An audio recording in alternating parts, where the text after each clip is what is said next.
Sister, बारिशें शुरू हो गई हैं इंडिया में जहाँ देखिए, और स्कूल भी खुल गए हैं। बाहर जब भी आप नज़र उतार के देखते हैं तो ग्रे बादल नज़र आते हैं। तो एक सीन मेरे दिमाग में आया। एक 19 साल का लड़का है जो चुपचाप घर पे बैठा है। साल उसका ड्रॉप हो गया है और उसके दिमाग में चल रहा है कि बेकार में पापा इतनी मेहनत करते हैं और मैं यहाँ पे उनके पैसे बर्बाद कर रहा हूँ। मैं ना होता तो घर शायद थोड़ा हल्का होता, माहौल थोड़ा हल्का होता। दूसरी जगह एक शायद हैदराबाद में एक 70 साल के अंकल हैं, रिटायर हो गए हैं और अपने बेटे और बहू के साथ रहते हैं, और रात को उनको लगता है कि मैं अपने बेटे बहू पे बोझ हूँ, और दोनों खिड़की के बाहर बारिश होते हुए देख रहे हैं और दोनों के दिमाग में यही चल रहा है कि मैं शायद ना होता तो बेहतर होता। इससे क्या है कि बागबान बहुत लोगों ने देखी है, B.R. चोपड़ा की फिल्म है, अमिताभ बच्चन हेमा मालिनी उसमें थे, और उसमें तो चलिए बेटे के लिए माँ बाप बोझ होते हैं, तो वो सीन बार बार हमारे दिमाग में आता है। मेरा सवाल आपसे दूसरा है कि कभी कभी ना उनको ये जताया नहीं जाता कि आप बोझ हैं, तो ये मैं बोझ हूँ, मैं सबके लिए अगर मैं नहीं होता तो बेहतर होता,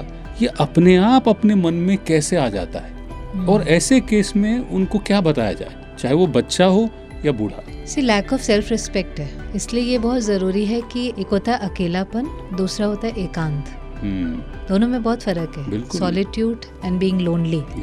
lot of people are lonely, वो अपने साथ ही होते हैं और फिर उनको एक व्यर्थ सोचने की, नेगेटिव कॉन्वर्सेशन करने की आदत पड़ जाती है। That is what is making them lonely. कभी कभी उनके आसपास पूरा परिवार भी होगा जी, वो घर में 5-6 लोग भी होंगे, लेकिन अपने साथ की जो वार्तालाप है उसकी क्वालिटी बहुत नेगेटिव है, इसलिए बहुत आसपास प्यार होते हुए भी उनको वो प्यार अनुभव नहीं होता है। इट इज वेरी इम्पोर्टेंट कि वो जो फर्स्ट रिश्ता है, that first relationship with your self, वो ठीक होना जरूरी है। कभी कभी सिस्टर वो इस तरह, जब मैं ऐसे लोगों से बात करता हूँ, वो इस तरह से इसलिए बिहेव करते हैं, वो कहते हैं कि नहीं, तो दे आर नॉट लोनली, उनको है कि मैं किसी पे बोझ नहीं बनना चाहता, मैंने अपनी ज़िंदगी जी ली, अच्छे हैं, मैं अपने आप में रहना चाहता हूँ, मुझे किसी को तकलीफ नहीं देनी है। तो the conversation is not necessarily about self respect, या मैं शायद नेगेटिव स्टेट ऑफ माइंड में हूँ, तो ऐसे केस में उनको क्या बोला जाए? ये हमारी एक नेचर है कि हम इंडिपेंडेंट होना चाहते हैं। हाँ। हम फिजिकली, फाइनेंशियली,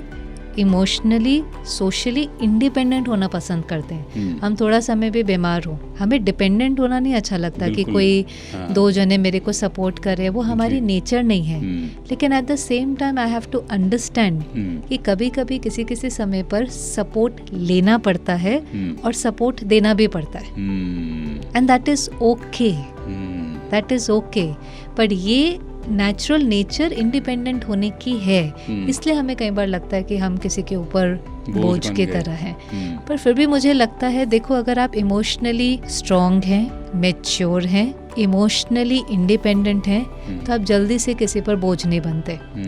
जैसे बुजुर्ग अवस्था में कई बार क्या होगा, फिजिकली आप कई बार किसी पर बोझ बन जाते हैं, आप चाहते नहीं हैं, आप एज कर रहे हैं, आप उतना कंफर्टेबली अकेले नहीं चल पाते हैं, आपको छोटे छोटे कामों में भी किसी का सपोर्ट लग सकता है, इट इज़ ओके, उसमें आपके पास बहुत चॉइस नहीं है।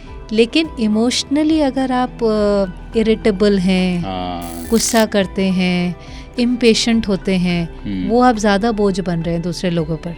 केयर गिवर और केयर टेकर को सबसे अच्छा लगता है कि जिसकी वो केयर कर रहा है ना, वो मस्त रहे। बिल्कुल, बहुत खूबसूरत। अगर वो खुश है, मस्त है, हल्का है, कोई ऐसी बात कर देता है जो उनका भी दिन बन जाता है, तो एक्चुअली आप भले फिजिकल सपोर्ट ले रहे हैं, लेकिन आप इमोशनल सपोर्ट दे रहे हैं। वाह, क्या बात। इमोशनली इंडिपेंडेंट हमेशा रहना जरूरी है, वो आपके हाथ में है, फिजिकली हमेशा आपके हाथ में नहीं है। बहुत खूबसूरत बात आपने की, आपने मुझे याद दिला दी।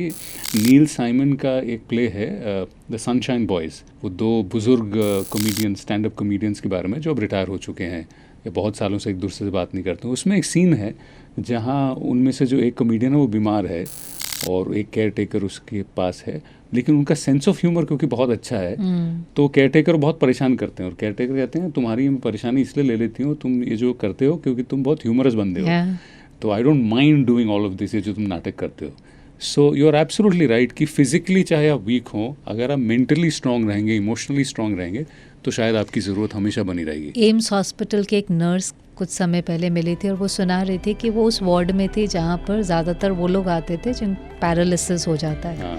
तो कहा एक दिन ऐसे एक्सीडेंट से कोई आया और उसका चेहरे से नीचे का सारा हिस्सा पैरालाइज था। And she said that was not unusual for us, क्योंकि हम उसी वार्ड में काम करते थे कि जहाँ पर किसी का हाथ, किसी का पैर, लेकिन वो सारे जो पैरालाइज्ड होते थे वो बहुत ज़्यादा उदास, हम किसी पर बोझ हैं ऐसे करके। अब ये व्यक्ति जो आया, जैसे आपने कहा, बहुत मुस्कुराता, हंसमुख, और वो बार बार ये कहता था ठीक हो जाएगा, ठीक हो जाएगा, खुद भी कहता था ठीक हो जाएगा, सबको भी कहता था ठीक हो जाएगा। And she said after 6-8 months सारे सपोर्ट सिस्टम के साथ वो ठीक हुआ और चल करके वहाँ से निकला। और तब हम सबको रियलाइज़ हुआ कि अगर आपने ठान लिया तो फिर तो कुछ भी हो सकता है, मिरेकल भी हो सकता है। पर ठान लिया का मतलब क्या था? मेंटल स्ट्रेंथ बहुत थी, इमोशनल स्ट्रेंथ बहुत थी, तो वो केयर गिवर्स के लिए भी आप इंस्पिरेशन बन जाते हैं। क्या बात है। तो वो डिपेंडेंसी ना हो, बाकी सब डिपेंडेंसी कई बार हमारे बहुत हाथ में होती नहीं है। क्या बात है। तो ज़िंदगी बेसिकली आप कह रहे हैं कि शैलेंद्र की लाइनों की तरह है, जिन्होंने अनानी फिल्म में लिखा था कि किसी की मुस्कुराहटों पे हो निसार, किसी का दर्द मिल सके तो ले उधार, किसी के वास्ते तेरे दिल में हो प्यार, जीना इसी का नाम है। एब्सोल्युटली। क्या बात है। आपके सवाल हमेशा आते हैं और हमें बहुत प्रोत्साहन देते हैं। आपका कोई भी सवाल हो तो कृपया आप हमारे व्हाट्सएप नंबर पे हमें भेजें 9594983983। ये नंबर स्क्रीन पे भी लिखा हुआ आया है। और अगर आपको हमारे कमेंट सेक्शन में फेसबुक या फिर इंस्टाग्राम पे अपने सवाल भेजने हो तो कृपया वहाँ पर भी हमें भेजें। बहुत बहुत धन्यवाद।